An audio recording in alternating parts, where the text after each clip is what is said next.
নমস্কার বন্ধুরা, মিতা কিচেনে আপনাদের সবাইকে স্বাগত।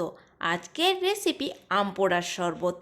এই অত্যন্ত গরমে শরীরকে ঠান্ডা রাখতে এই আম পোড়ার শরবতে জুড়ি মেলা ভার।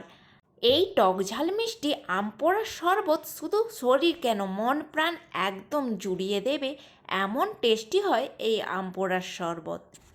আশা করছি আজকের এই আম পোড়ার শরবতের রেসিপি আপনাদের খুবই ভালো লাগবে। আর যদি ভালো লেগে থাকে অবশ্যই একটি সাবস্ক্রাইব করে দেবেন প্লিজ।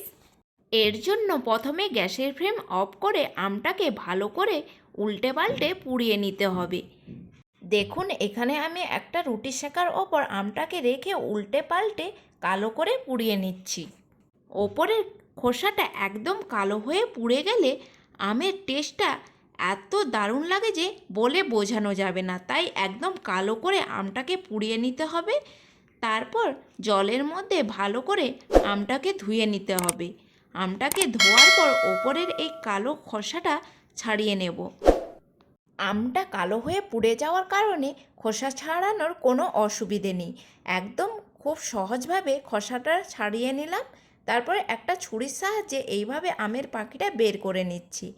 হাতের সাহায্যেও পাখিটা বের করে নিতে পারেন, আপনাদের কাছে যেটা সুবিধা মনে হবে সেইভাবেই পাখিটা বের করে নেবেন। এই বীজটাকে এবার ফেলে দেব। এইদিকে একটা মশলা তৈরি করে নিতে হবে। তার জন্য কড়াইয়ের মধ্যে দিয়ে দিলাম হাফ চামচ গোটা জিরে, হাফ চামচ গোটা ধনে আর হাফ চামচ পানমৌরি দিয়ে ভালো করে ভেজে একটা পেস্ট করে নিয়েছি। দেখুন, একটা মিহি পেস্ট একদম রেডি হয়ে গিয়েছে আম পোড়ার শরবতের জন্য।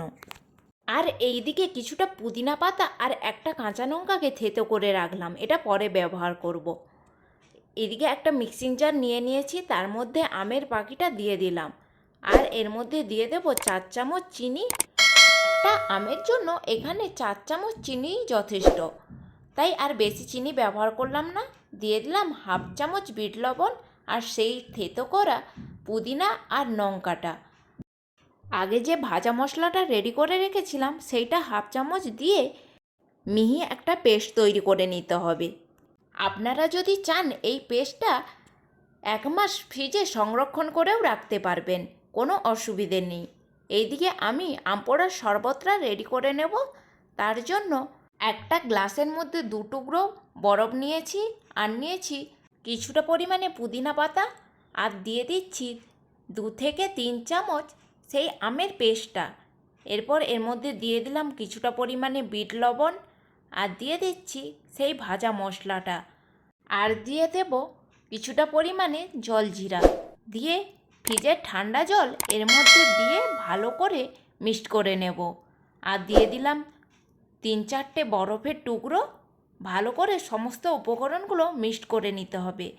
শরবত রেডি করার সময় যদি কিছুটা পরিমাণে পুদিনা পাতা দেওয়া যায় তাহলে শরবতের টেস্টটা একটু বেশি ভালো হয়। আর বেশি কিছু নয়, শুধুমাত্র সার্ভ করার আগে এইভাবে ওপর দিয়ে সেই ভাজা মশলাটা একটু ছড়িয়ে দিতে হবে, তাহলেই রেডি হয়ে যাবে একেবারে আম পোড়ার শরবত। আশা করছি আপনাদের ভালো লেগেছে। ভালো লাগলে লাইক, কমেন্ট, শেয়ার করতে একদম ভুলবেন না। আবারও দেখা হচ্ছে নতুন কোনো রেসিপির সাথে।